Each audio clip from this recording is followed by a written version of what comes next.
Hello. Yeah. Hi, it's Rita again, and today is Friday, um, the 14th of February, and it's Valentine's Day. So happy Valentine's Day, everybody. Um, I thought since it was Valentine's Day that we probably should talk about the heart, and I did title this video, Nurses Are the Heartbeat of Healthcare. I do believe a few years back, for me, that could be 10 or 15 years, but a few years back, they created a postage stamp, a U.S. postage stamp, and that was the theme.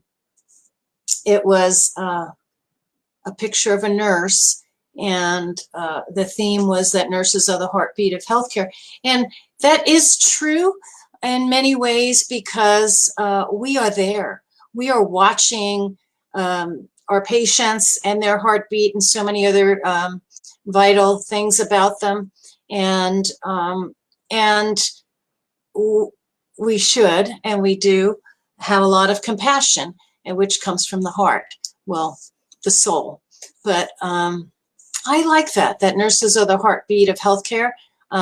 So, you know, the major organs would be the brain and then the heart and the stomach and all these other organs. But the heart is very vital. If it's not beating, you're not getting blood to your brain and so forth. So we'll talk about a few things concerning the heart and nurses' responsibilities and other healthcare workers' responsibilities, because we are all, well,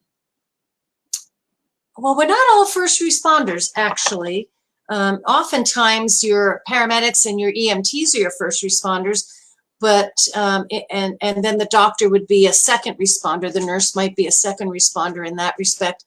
But you could be the first responder if you're taking care of a patient in a clinic or in the home or in the hospital. Certainly the nurses could be the first responder. Say, let's just do, and I will have a little Q&A at the end. I do have, what did I do with that? I had a true and false that I wanted to use, but now I get distracted. Okay, we'll have a little Q&A at the end. I like to add those to some of the videos just for fun.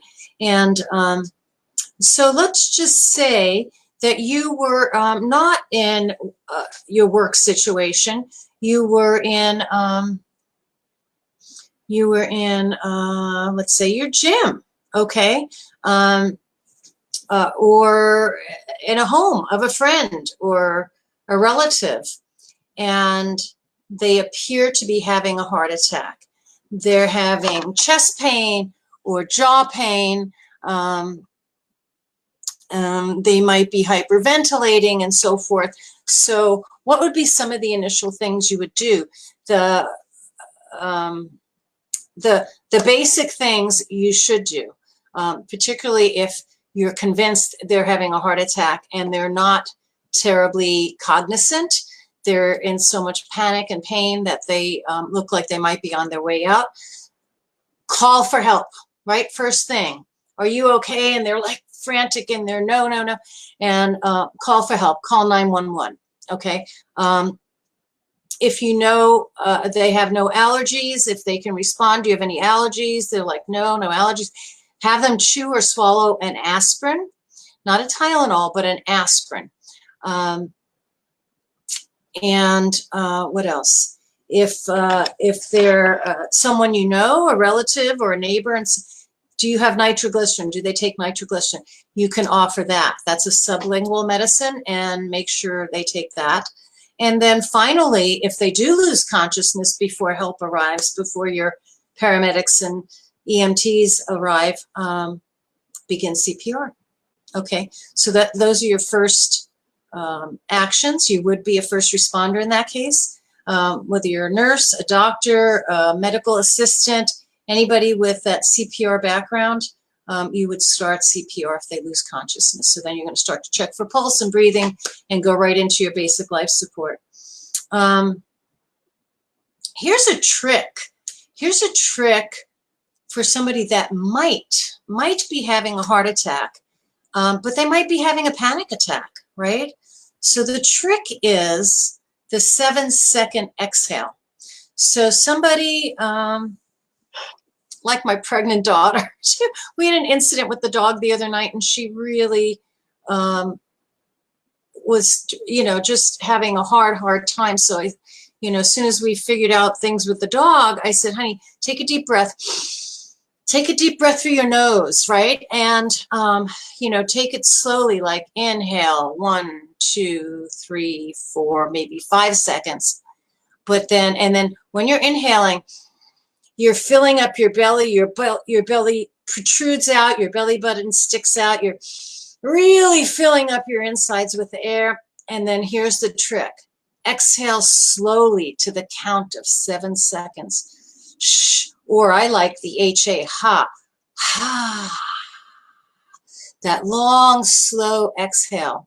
And that's really a wonderful trick for calming people down, for calming yourself down. My friend Mary, she's been on these videos in the past and will be again. She started a wellness company, and one of the first, and she has 4 daughters, so lots of experience with calming people down over the years. And one of the first things, if I'm talking to her and I'm kind of semi-hysterical over a situation, she'll say, Rita, breathe. Right. But breathe slowly. And that's the trick. A nice slow inhale, at least 5 seconds, and a nice slow exhale, either shh or let it all out slowly, 7 seconds. So that's a great trick. And what about heart attack prevention? Okay, so I'm going to give you a list of 8 or 10 basic, healthy suggestions to prevent a heart attack. Okay, and people, excuse me, and people do come to nurses if they know you're a nurse, or they know you work in the hospital, or they know you're a doctor. I remember this early in my career. People like to tell me a lot about their bowels, a lot about their pains, and what was another thing I heard a lot about? Oh, I remember, hang on one second, let me get a drink. Drink a lot of water, drink a lot of fluids, not caffeinated fluids. A little bit of caffeine is good. Another funny thing that comes to mind, other than hearing about people's bowels and constipation and blah, blah, blah, and aches and pains, is they like to show you their scars. So I went to a new friend when I moved to California. I was kind of new to California, and I was invited to someone's party, and I think it was a daytime party. And on the property where the home was, there were several homes. So there were aunts living there and parents living there and so forth. And this friend's father said, oh, you're a nurse? And he lifts up his shirt and shows me his scars because he'd had a, triple bypass or a cabbage or something. And yes, so people like to show you their scars as well. Yeah, it happens. It's okay. So risk factors, right? So what's a good way to prevent becoming someone who has a heart attack, right? Oh, I just remembered my true and false. We'll get that in before the end of this video. I wrote some of them down. If you're smoking, quit. Do what you can to quit. And yeah, it doesn't do you any good. We need lots of fresh oxygen, and we're really creating some risk there. Know thyself. Know if you have risk factors. If there's heart disease in the family, you're a little bit higher at risk, okay? So eat a heart-healthy diet, which would be low in fat and low in salt and low in caffeine. A heart-healthy diet is high in fruits and vegetables and lean meats and fishes and, nice and balanced. So eat a healthy diet. Control your cholesterol. As we get older, that becomes an issue. Or again, if you're predisposed by a family history. So lower your cholesterol. Exercise regularly. What does that mean? At least 3 times a week for 30 to 60 minutes. It could be brisk walking. It could be just walking. It could be swimming. It could be lifting weights and so forth. So exercise regularly. Do what you like, because if you like it, you'll tend to keep it up. So I've done a variety of things over the years. Not so much anymore. Tennis I used to like, but you know, my joints weren't doing too well, and I was irregular with that. I did more weightlifting. Again, my joints couldn't handle it. And what works for me is, some dog is growling. It's probably one of mine. So for me, Pilates is the answer. I love it. I would go 2 or 3 times a day if I could squeeze it in. And it's just right for me. And I do like it. And I go to a place with great instructors and interesting. Every class is a little bit different. So that works for me. So exercise regularly. And my suggestion is do something that really appeals to you, because you'll probably keep it up. Keep a healthy weight. And your doctor can help you with that, because, you know, if you're 5 foot something and female and you look at the charts, you think you have to be 118 or 20 pounds. That's not necessarily true for you. The doctor will help you with your weight and age and sex and so forth, and determine what a healthy weight for you is. So you could be 5'7", and you know, 140 might be a good weight for you, but you could be 5'7", and 120 might be a good weight for you. So there are variables. So find out what a good healthy weight for you is, and try. We all fluctuate 2 to 5 or more pounds, and I do, and I really would like to get rid of some of that weight, but unless I really, really make an effort and give up all my little treats, I hover in the same sort of weight range within about 3 pounds. So try to keep that healthy weight. Control high blood pressure. So a good blood pressure is 120/60 or 70.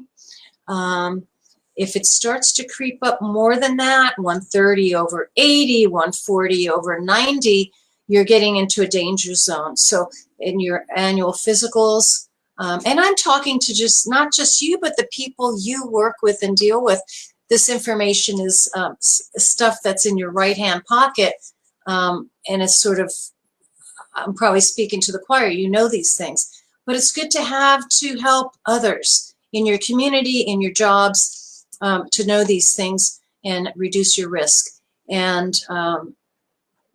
control your hypertension. If you have hypertension, keep an eye on your blood pressure, so you know. Your doctors and nurse practitioners will probably alert you if they see some consistent rise in blood pressures. Like I recently, after my dog's little accident, my daughter's dog, my grand canine, my little sweetheart, she definitely had white coat syndrome at the vet's, and calmed down immediately when we left and was calm before we got there. So had anybody taken her blood pressure, it would have probably been a little higher. But anyway, control hypertension. Assess your mental health. Assess your mental health. You know, there are times when we are more stressed out, and let's just talk about that. Reduce your stress. My goodness. I think as much as overeating, as much as smoking and drinking, you know, over drinking alcoholic beverages, I think stress is a culprit as much as any of these other things we're talking about. So assess your mental health and do what you can to, you know, to stay as stress-free, or manage, you know, recognize when you're stressed out and maybe take a nap, or do things that relax you, take a hot bath, or do some deep breathing. Meditations, I'm not good at that. I know it's a fabulous thing, and it's just not my thing, but maybe say a prayer, or take a walk, lie down and look at the sky, whatever it is that helps you decompress and de-stress, incorporate that, because stress is a big factor. It's a risk factor. It absolutely is in our health status and in avoiding a heart disease and heart attack. If you already have some issues with your blood pressure or your heart, take your meds as prescribed. If you find a change, if you find that you're like lightheaded a lot and you're on blood pressure medication, let your provider know, because you may need an adjustment. Things change, right? Okay, so we talked about a first responder is if they see somebody in distress, call for help. Chew an aspirin. If you have nitroglycerin, take your nitroglycerin. And if you're with the patient or the person and they become unconscious, then you have to start basic life support and CPR. We talked about the 7-second trick for people in distress, and that's that slow inhaling and slow exhaling. And so that's my little talking about the heart, and knowing that nurses are the heart of healthcare, and healthcare workers in general would often be first responders. I've been a nurse for a very long time, since the late 70s, 1977. I got my nursing license, and yeah. So I've been doing it for a long time, and loving it, and still loving it, and still an active nurse, both clinically and administratively. And so I wanted to share that on St. Valentine's Day, February 14th. So I hope, here's my little wish you love. There's my heart to all of you. Wish you a happy Valentine's Day. Before I sign off, let's do a Q&A. What was my Q&A? Gosh, Rita, I make myself notes. All I wrote here was true or false. Oh, okay. So if you are a patient with heart failure, okay, so you're a patient with heart failure, do you have to restrict your fluid intake? Dum, dum, dum, dum, dum, dum, dum. The answer to that is probably. So it's not really true or false. It can be true or false. It really depends on the individual. So it depends on your level of heart failure. So what happens when you have heart failure is your heart is working a lot harder to pump blood. And sometimes because of that difficulty, you build up fluid. And if that becomes a chronic issue, your doctor may say, restrict your fluids. I mean, you know, my doctor, I've had this cough, I feel well, but the last cold virus I had still has me coughing and coughing. And the best treatment for that is additional fluids. And that's not a problem for me because thank you, I do not have heart failure. But do you have to restrict fluids if you have heart failure? And the answer is sometimes. It depends, sometimes, and probably, and almost true, it really depends on the individual. So a little bit of a trick question, but I hope that makes sense to all the nurses and healthcare professionals and doctors out there. And please visit Gold Medical Jobs, www.goldmedicaljobs, anytime if you're seeking nurses. I had something else I wanted to say about nurses, and I did write it down. What did I want to say? Nurses, you're valuable. You're available, which I'm saying that to the employers looking for nurses. Many nurses are available, and retired nurses are not tired nurses. So I consider myself, I've actually considered myself this even when I was working 40 plus hours a week. I feel like I've been semi-retired because I've had so much joy in being a nurse. So I wanted to say that to everybody. Nurses are valuable. Nurses are available on the clock and off the clock. And retired nurses are not tired nurses. So they are also valuable and available. So I wanted to say that to all my Gold Medical and ones that are maybe just finding us, Gold Medical and employers that are employing healthcare people, and particularly nurses, a little tidbit about us. Okay, so happy Valentine's Day. Have a beautiful day, a beautiful evening, and lots of love. I don't know my left from my right. Here it comes, here it comes. There's my heart. Happy Valentine's Day. Thank you.